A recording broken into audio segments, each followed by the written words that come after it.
श्री स्वामी समर्थ. रडू नको बाळा, आता सगळं ठीक होईल. हे शब्द ऐकून कदाचित तुम्हाला वाटेल, हे शब्द कोण बोलतंय? पण ज्याच्या आयुष्यात एकदा स्वामी समर्थांची कृपा अनुभवायला मिळते ना, त्याला हे शब्द आयुष्यभर विसरता येत नाहीत. कारण स्वामींची कृपा नेहमी मोठ्या आवाजात येते असं नाही.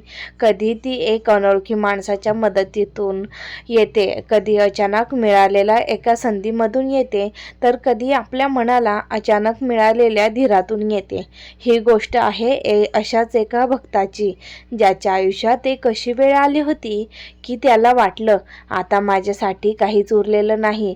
घरात अडचणी होत्या, मनात चिंता होती, एकामागून एक संकट येत होती. तो रोज स्वामींच्या फोटोसमोर बसायचा, हात जोडायचा आणि फक्त एवढंच म्हणायचा, स्वामी मला आता काही नको, मला फक्त या परिस्थितीतून बाहेर पडण्याची शक्ती द्या. दिवस गेले, परिस्थिती मात्र बदलत नव्हती. एक दिवस त्याचा धीर पूर्णपणे सुटला. तो स्वामींच्या फोटोसमोर बसला, डोळ्यात अश्रू होते आणि तो म्हणाला, स्वामी मी खूप थकलोय. काही क्षण तो शांत बसला आणि अचानक त्याच्या मनात एक विचार आला, तू एकटा नाहीस. तो विचार कुठून आला त्याला कळलं नाही, पण त्या एका वाक्याने त्याच्या मनात थोडा आधार मिळाला. त्याने पुन्हा स्वामींच्या चरणाकडे पाहिलं आणि म्हणाला, स्वामी माझ्यावर विश्वास ठेवायला मला शिकवा. त्या रात्री त्याला एक निर्णय घ्यायचा होता, पण सकाळी उठल्यावर त्याच्या आयुष्यात अशी एक घटना घडली ज्याची त्याने कल्पना केली नव्हती आणि तिथूनच सुरुवात झाली स्वामींच्या कृपेचा त्याचा खरा अनुभव. तर स्वामींनी त्याला पहिली संकेत कसा दिला आणि त्या एका संकेतामुळे त्यांच्या आयुष्यात काय बदललं, श्री स्वामी समर्थ पुढे आपण जाणून घेऊ. कधी कधी स्वामी आपल्याला संकटातून लगेच बाहेर काढत नाही, आधी ते आपल्याला त्या संकटातून लढण्याची ताकद देतात. तर मागच्या भागात आपण पाहिलं, तो भक्त पूर्णपणे थकला होता. स्वामींच्या चरणी बसून त्याने फक्त एवढंच मागितलं होतं, स्वामी मला या परिस्थितीतून बाहेर पडण्याची शक्ती द्या. दुसऱ्या दिवशी सकाळी तो उठला, स्वामींच्या फोटोसमोर गेला आणि हात जोडले.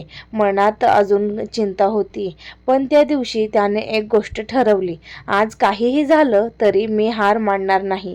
तो आपल्या कामासाठी घराबाहेर पडला. रस्त्यात त्याच्या मनात पुन्हा तेच विचार सुरू झाले, पुढे काय होणार, कसं होणार, ही परिस्थिती कधी बदलणार.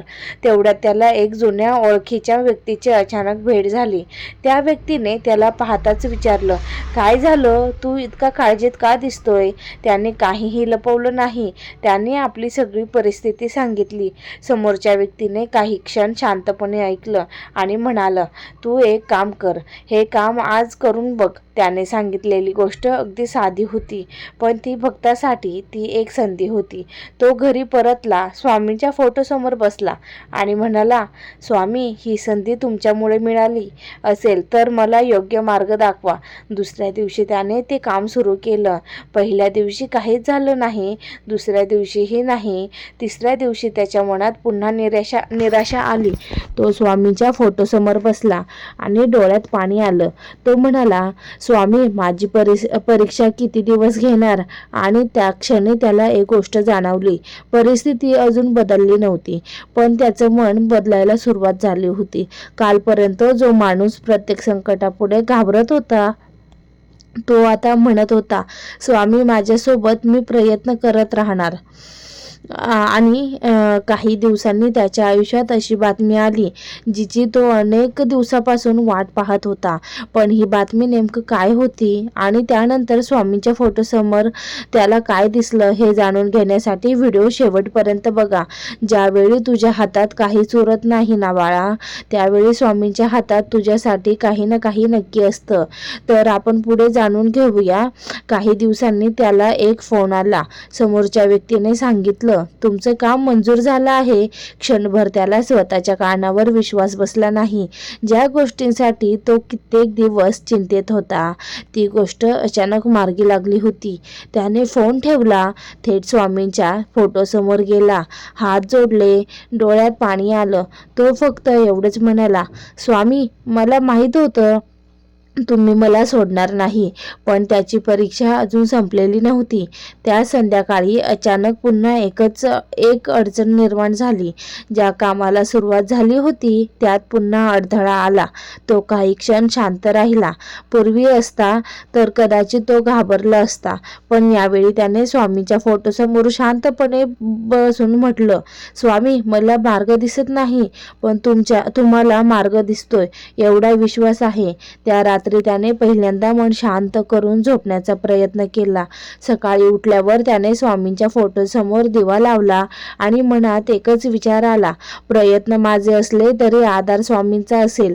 त्याने पुन्हा कामाला सुरुवात केली. 1 दिवस, 2 दिवस, 3 दिवस आणि हळूहळू परिस्थिती बदलायला लागली. ज्या अडचणी अशक्य वाटत होत्या त्यांना एक एक करून मार्ग मिळाला गेला. त्याला तेव्हा जाणवलं, स्वामींनी कदाचित संकट एका क्षणात दूर केलं नाही, पण संकटांना सामोरे जाण्याची ताकद मात्र नक्की दिली होती. तो पुन्हा स्वामींच्या चरणी बसला, डोळे मिटले आणि मनापासून म्हणाला, स्वामी, मी तुम्हाला काही मागणार नाही, फक्त माझ्या आयुष्यात तुमची आठवण कायम ठेवण्याची बुद्धी द्या. पण याच वेळी त्याच्या आयुष्यात आणखी एक अशी घटना घडली ज्यामुळे त्याच्या स्वामींवरील विश्वास आणखी दृढ झाला. नेमकं काय घडलं आणि शेवटी स्वामींनी त्याला कोणता संदेश दिला हे पाहण्यासाठी व्हिडिओ शेवटपर्यंत नक्की बघा. बाळा, रडू नको, तुझी वेळ आली आहे, पण माझ्यावर विश्वास ठेव आणि तुझा प्रयत्न सोडू नकोस. पण त्याला एक गोष्ट कायम लक्षात राहिली. स्वामी म्हणाले, फक्त संकट दूर करणं नाही, स्वामी म्हणजे संकटातही मनाला आधार देणं.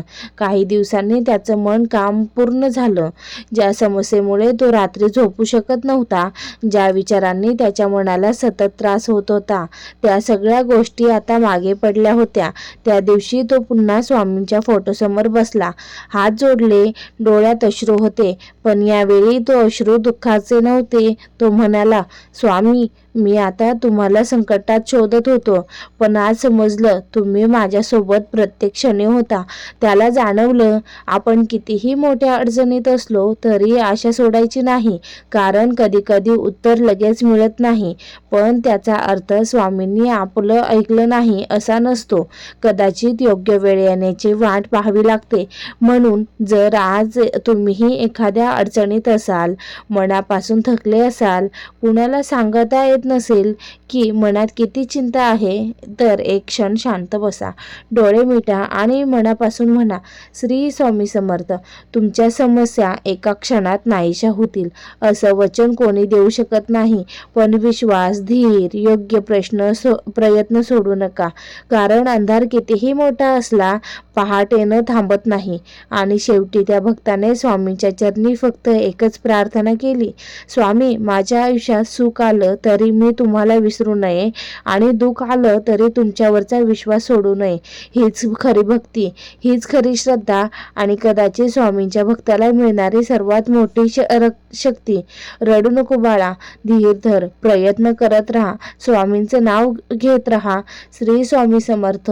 अक्कलकोट निवासी श्री स्वामी समर्थ महाराज की जय. बाळा, रडू नको, आता सगळं ठीक होईल. आजची ही गोष्ट इथे संपते, पण स्वामीवर विश्वास इथे संपत नाही. तुमच्या आयुष्यात कितीही अडचणी असल्या तरी धीर सोडू नका, योग्य प्रयत्न करत राहा आणि मनापासून स्वामींचं स्मरण करा, कारण कधीकधी आपल्याला हवं ते लगेच मिळत नाही, पण वाट पाहताना आपल्याला ताकद आणि धैर्य मिळतं. आज स्वामींच्या चरणी एकच प्रार्थना, स्वामी, माझं दुःख कमी करण्यापेक्षा ते सहन करण्याची शक्ती द्या आणि योग्य मार्ग दाखवा. श्री स्वामी समर्थ. हा व्हिडिओ आवडला असेल तर स्वामींच्या चरणी श्रद्धेने श्री स्वामी समर्थ लिहा.